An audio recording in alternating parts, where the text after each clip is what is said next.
What's going on, everybody? Today we have an amazing case study with one of our students, Felicia. Felicia joined a handful of weeks ago. She came in with a handful of properties all over the country, and we got dialed in, and we've helped her to start stabilizing these properties. She has three of them that she's already brought buyers in for. She has three others that she now has buyers she's in negotiations with, putting them through underwriting.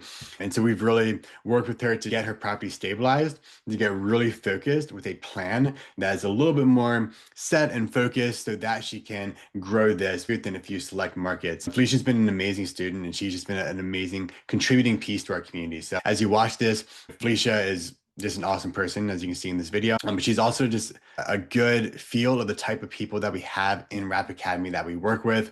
She talks a lot about the community that we have within Rap Academy and how that's been so huge. We have 4 coaching calls per week. We have other students leading bonus calls.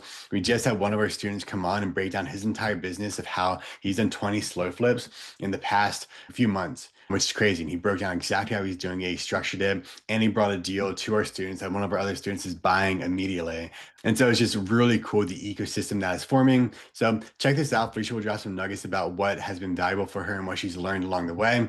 If you like this, comment below. Make sure you subscribe to us. And if you want to work together with us, we take on a handful of students every single month. We'll have a link and you can book a call with us. And we'd be happy to see if it's a good fit to get you on our team. Because right now, the opportunity is huge. There's so many ways to put these pieces together.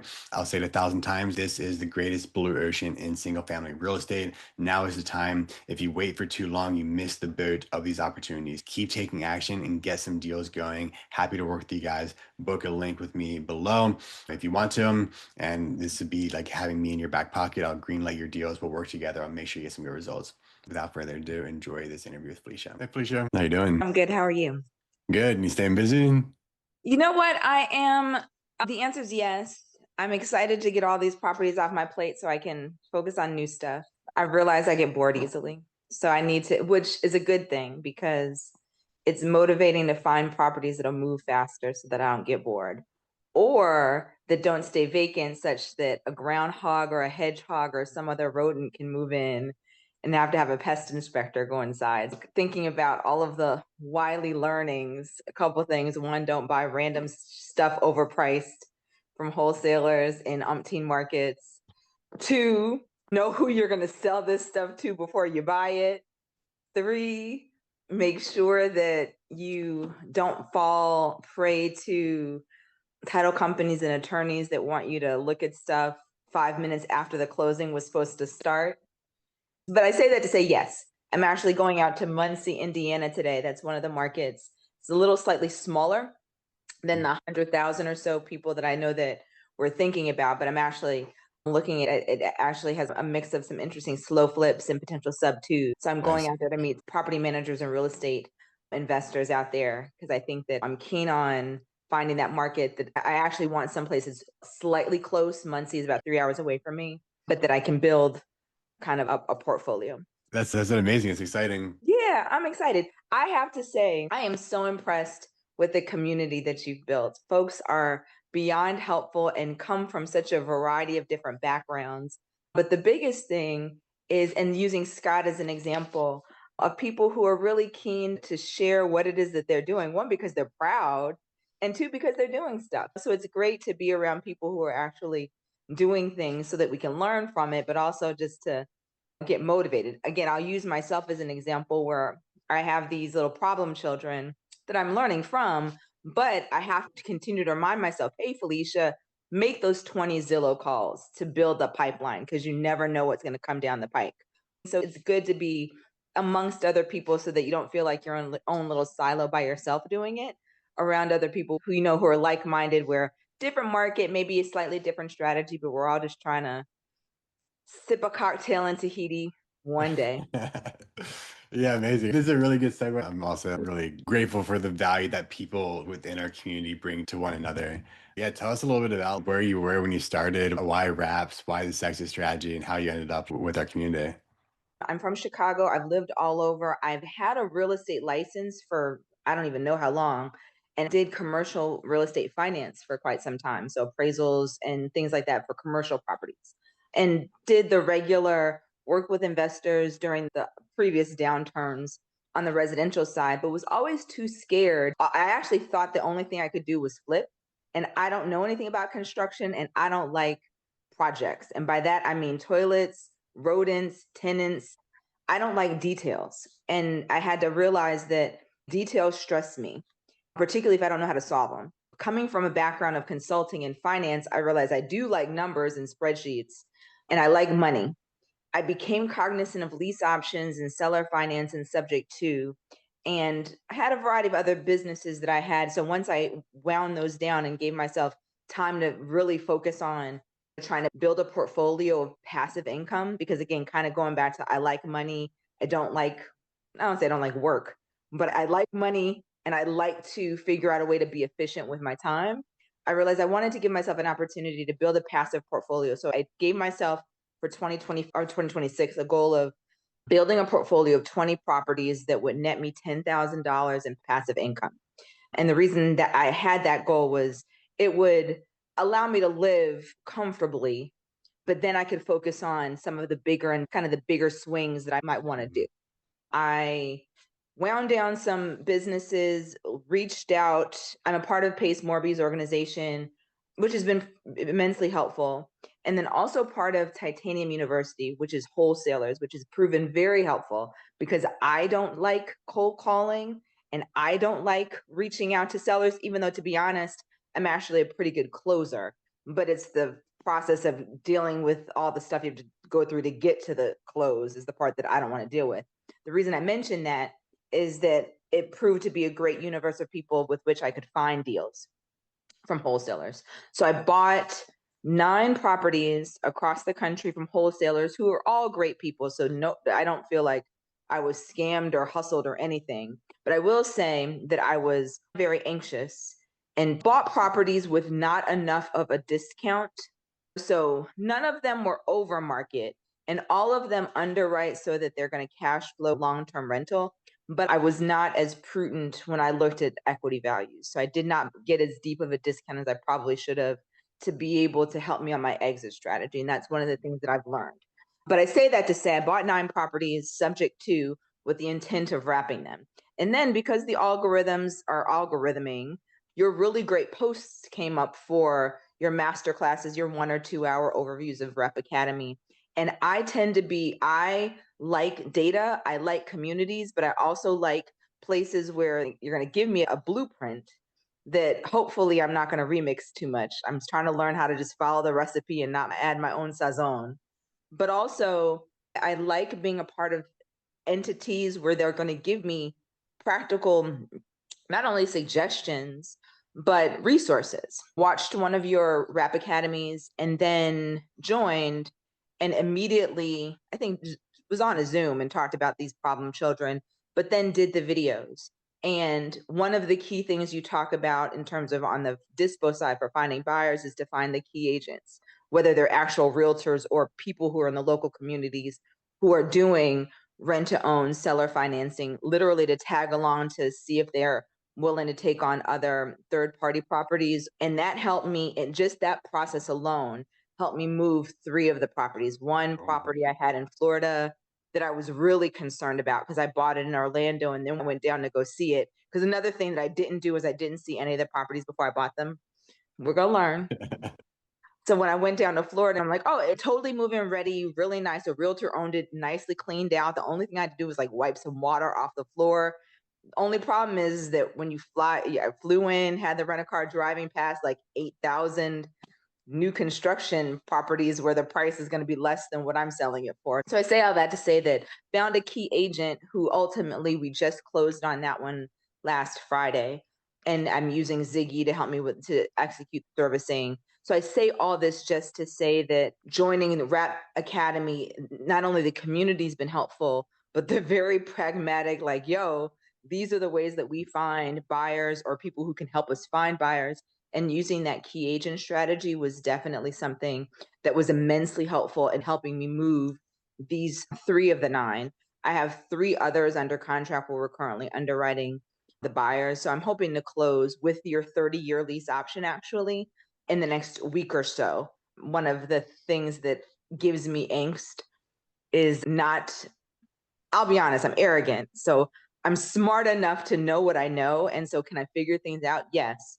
And I'm not intimidated by real estate documents or legalese, but I do get frustrated with just slow process, and title companies are mad slow and mad expensive. So I've been most inclined to do the 30-year lease option largely because it reduces my expense and because I can at least get money into the pocket to make a buyer sticky and you move the process faster so that ultimately if we end up moving to title and transferring title so that it's a wrap, like a formal wrap, at least they're in the house, at least I'm making money.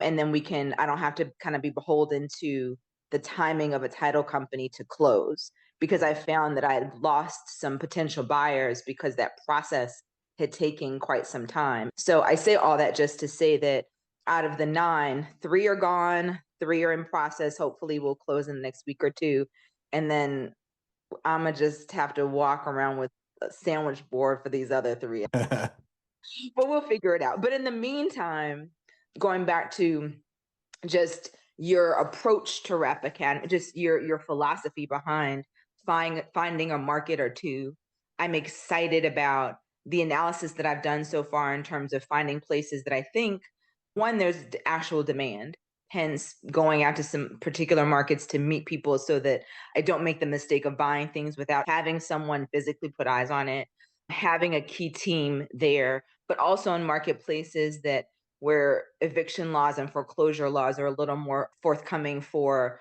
owners and landlords. I'm in Illinois and our taxes are high, our eviction process is long, our foreclosure process can be long, particularly in Cook County where I am.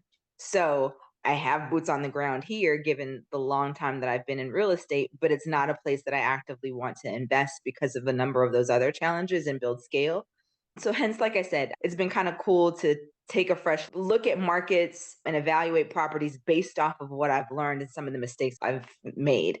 And the biggest one is doing the ghost ads to test markets prior to, just to get a sense of, is there interest? Finding those key agents, finding out what it is that they're potentially, what they have buyers in hand for and what they're looking for, so that if I can just go ahead and try to finance those particular deals with already having a buyer in place.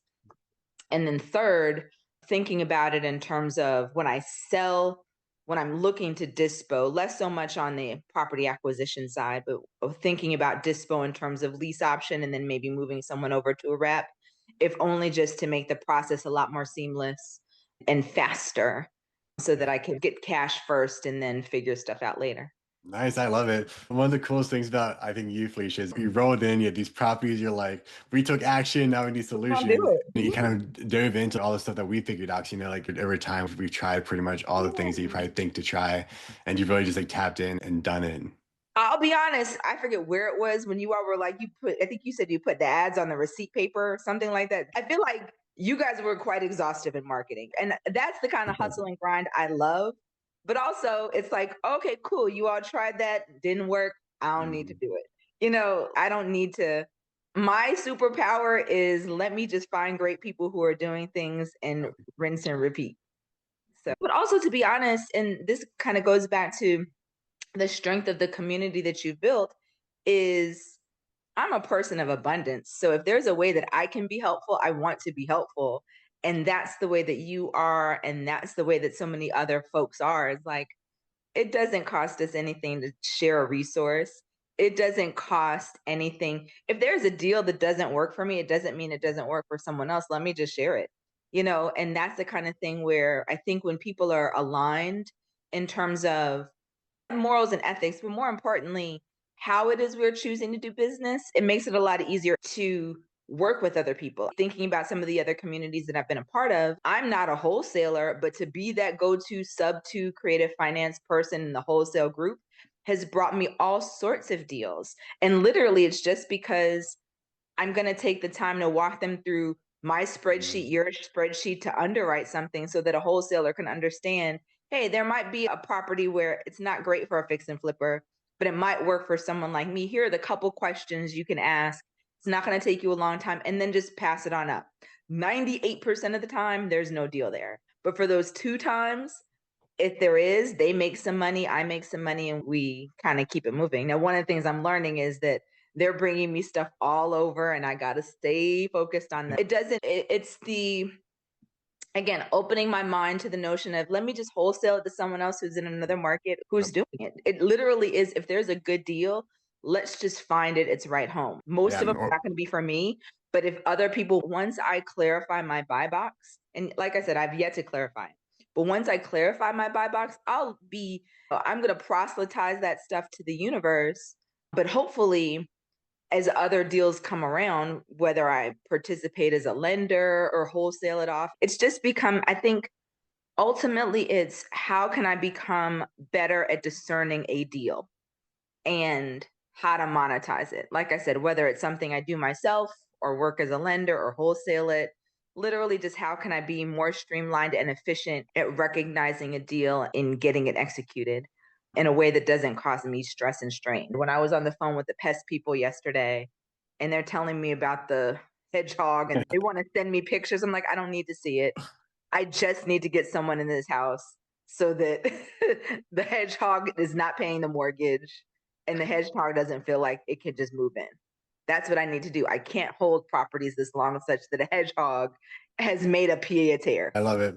I think it's awesome. I love how you came in, how you're learning through the trial by fire, so that now they have three properties stabilized, and there was three more, that you understand the process, and now it's just gonna become so much Yeah. easier for you because you've gone through the entire process. And But one thing I that will say, and I was speaking to the gentleman I talked to earlier, is I'm actually, this next kind of chapter, I'm going to go into, and it's going to sound arrogant, but pretending I don't have any money, because it's going to force me to be more disciplined in my underwriting and force me to be more disciplined in the dispo side. So as I shared with him, he said, hey, I have money to join and I have this set aside. I said, you know what? Just pretend you don't. Like, let's put our hands behind our back and let's figure out what we can do literally creatively.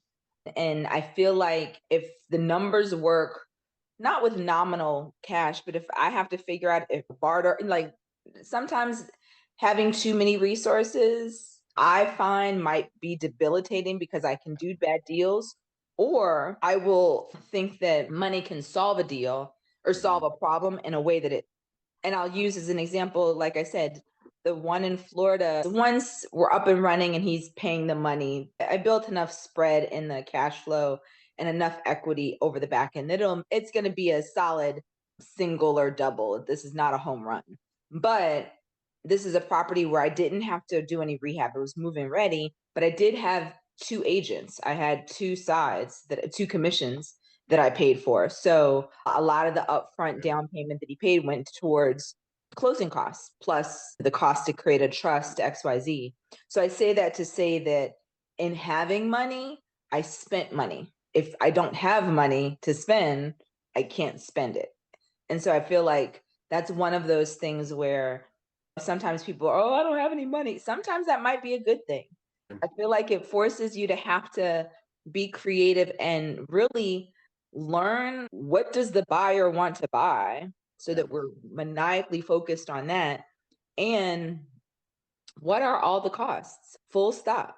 Literally, full stop. Sorry to when, interrupt. when we started doing this, we didn't have any money to put into it, so we were just getting properties locked up under contract, finding the buyers while I was under contract, using that down payment to cover any entry fees and everything, and then we'd walk away with some money too. So, Mhm. it's definitely very true that the more resources we have, the more willing we are to use those resources, and oftentimes can create just like smaller deals. So now that you've gotten a little bit of experience, what would you say your goals are for the next 12 months with your portfolio? So I'm pretty okay, not great with metrics, but I had the goal of 20 properties for 10,000 in passive income.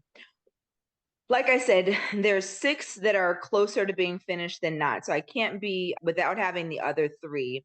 But between the 9 that I have, that's going to get me to about $7,000 in passive income. So some of them, when they close, are going to be, the spreads are pretty sizable. So I say that to say that it is very important to me just that I still hit that metric of 20 properties. And I say that because I do think there's something to be said about reps. But also, like I said, I'm motivated by money. So I am excited to see what that actual cash flow looks like when it comes into my account. But once I do that, and like I said, that's my 2026 goal, and I feel comfortable that I'll be able to execute on that. I actually have a second goal of I do want to buy 10 slow flips that I don't fund and raise private money for it. So I need to start being less timid about, and I don't view it as asking for money. I view it as let me share with you an opportunity. And for me, it's how do I incorporate investment in what I do into the rest of my relationships? I'm a little Black girl from the South Side of Chicago who is super pale and needs. So I bought a boat last year. I bought it with seller financing. So that was one of my goals last year is I just wanted to just buy anything I could, anything that I wanted to figure out how could I just structure a deal with creative finance. So I bought a boat with seller finance and I was out on the boat last year and my goal was to learn at least how to captain it so that I'm not going to die. So I was in the process of selling some businesses. And so I did a lot of every waking moment I could be on the boat. I was me and my laptop in the sunshine. But I had an opportunity to meet a whole variety of interesting people who are of means because you got a boat and a boat's not cheap. So I say that to say that as it's now boating season and I am pale, figuring out, thinking of the ways that I share with my community what it is that I'm doing so that I can invite the people who are interested in and figure out a way that they can be of service to them, but also of service to me. Like I said, I want to change my mindset so that I stop using my own resources and start to utilize other resources. So, my next tangible goal is 10 slow flips, hence going out to Muncie, looking at some other Yeah. market where I buy these properties, recognizing that the cash flow pops are going to come in some years, and that's fine. Hence, that's why I wanted to do these initial ones to make sure that my health insurance is paid. I can afford $18 a gallon gas, that those things are taken care of while I look to build longer term wealth. It'll be a little more transformational but without my money. And to get a tan because I need to go to Getting bed that at vote. I love it. So yeah, the one thing that Felicia mentioned was with the community. Like one of our students, Scott, he's done 20 slow flips in the past like few months. So he just came on and basically yeah, showed us his entire business and exactly how yeah. he's structuring it. But the fact that he does it, and again, the mind-boggling part, not the mind, the wow was the ask the seller to finance it. Like Hmm. literally, if I'm Yeah. going out to offer someone 12% at 5 years, I don't let me offer you 8% for 5 years too, and you're the person. And it's like it was Easy. literally oh, wait a second, get on the Yep. phone. But also kind of going back to the what is my hedgehog? Let me play my position. Like I said, I'm actually pretty good at talking to sellers once they've been filtered to actually be sellers. So, Mhm. going back to the relationships that I'm building with people who are in the wholesale community and finding a number who are great, I mean, who are buying the paper leads and are really disciplined and all that stuff.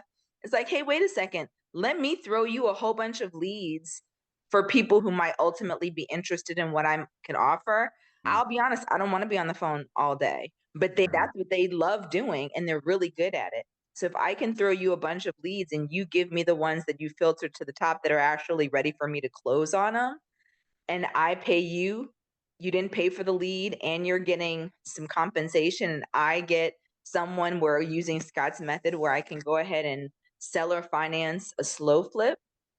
That to me is an efficient use of a variety of people's time. Let everyone play their position. For sure. I love it. You think in many ways the same way I do. Okay, awesome. What would you say to someone who's on the fence about joining Rap Academy? I would say that if you're not interested in actually doing it, there's some people who will buy courses just to buy courses and feel like that they're in the game because they bought the course. If that's what they're interested in doing, then I would say don't do it. I mean, I know that impacts your course side of your revenue, but that if you just want to buy the course just for saying you're going to buy the course and never watch it and don't ever participate, then this ain't it. For the person who is community minded and wants to take action, but sometimes feels intimidated because you don't know the step, you'll actually, you know yourself. Cause I feel like people know themselves. They know if they're actually going to do it. So if they are going to genuinely take action, but just need, it's kind of like double dutch. If you're kind of, eventually you got to jump in. Even if the ropes mess up, at least you jumped in. That's the person who I think should go ahead and join because one, the actual videos, the classwork, the coursework is fundamentally sound. I mean, real talk, the evaluator by itself. But secondly, the ability to have access and genuine access, Slack, yo, I have this deal. Can you underwrite it? And then have a bunch of people give you feedback. The ability to have intimate Zooms and intimate, WhatsApp, Slack, Discord, all those things is supremely valuable. And then the third is for people who are experienced investors. This is not just for the newbie. I've been really impressed with the breadth of people who are coming from a variety of different lanes in real estate, but that have done quite a bit and quite a lot. And the reason why I say that it's definitely of use and of service to them as well is because if you're a like-minded real estate investor, the opportunity to participate in deals that you didn't necessarily source is supremely useful. I was super serious with Scott, where it's like, yo, I'll just buy some of that portfolio. Because again, if you're buying at scale in certain market, then it's like if I'm buying 5 or 6 or 8 or 10, then let me go ahead and buy the properties and find the property manager, the key person who's going to be there. Or if there's a deal where someone's like, the gentleman who I spoke to who was on the fence about it, and he's analytical. He was like, well, what could I do to be of service? I said, well, hey, I have these 3 properties that need to be disposed. I will send you the info, $3,000 referral fee. So then you get experience trying to think about who's a potential buyer, thinking about your network. How would you market it? He didn't cost him anything. But if he finds someone, he gets money in his pocket. I don't have to pay a realtor. It's a win-win for everybody. So I think even for experienced investors, I'll be honest, the key agent thing right there saved me commissions that paid for the course in of itself. So there's a variety of nuggets that can be very useful from a money in your pocket perspective. But I actually think that there's a wide array of people in the community who are keen and eager to talk about what are our resources, but also what do we have going on and how can we make money? Because again, there are people who want to make money for money's sake. I am a person who I want to make money so that I can be a person of service, but also so that I can not stress about the things that I don't have to Yeah, stress. And that's really important to me. I yeah. sold businesses literally because I did not want to be beholden to employees or customers or services that I couldn't control. At the end of the day, do I want a rodent in the house? No, but I can control calling the pest person and getting that fixed and finding someone to let the property. I can control that. And I'll be rewarded for it. We're in the business of solving problems, and that's a problem that I have to solve. I say all that just to say I feel like it's like-minded people who, again, I'm not counting anybody's pocketbook. How much money they want to make is up to them. But I know I'm big on there's a certain amount of money that I need in order just to minimize the headaches in my life. And here's an opportunity for me to take some time, solve some problems, be of service to people who wouldn't have normally been able to get access to housing and get a tan. Win, win, win. But I think what most people truly desire is freedom, and you get to freedom by covering your monthly expenses with cash flow. And it can be as simple as that, and that's the goal, and that's what we're doing. We're building these properties in cash flow. I think about in a very similar way to you. Yeah, yeah. And to make it as easy as possible. So, like I said, even Mhm. in going through the process where I totally understand title stuff and all those things are very, very important. But sometimes when I'm dealing with someone where once they're excited and motivated and want to get in, let me just get you in. Let me take the money, get you in. We'll figure out the paperwork later, but let's just keep the main thing the main thing. And oftentimes for me, I have a tendency to complicate things. And this whole process has not only slowed me down, but made me focus on what are the priorities? What are the priorities? Nice. I love it. Well, yeah, thanks for coming on and sharing your story. And I just think you're such an awesome student. You come to a lot of the calls, you show up, you ask questions, you contribute to the community. And I think the community aspect is also one of the most important things because when we share Yeah. information, we share what we've learned, we have a lot of smart people together, good things come from that. Well, it comes from our fearless leader. I do my best. We Cool. appreciate you. Yeah, Cool. Well, let me know how I can be helpful, but let me go figure out how to slang some houses and find some more to slang. awesome. Thank you, Felicia. Have a great one. All right, talk to you soon.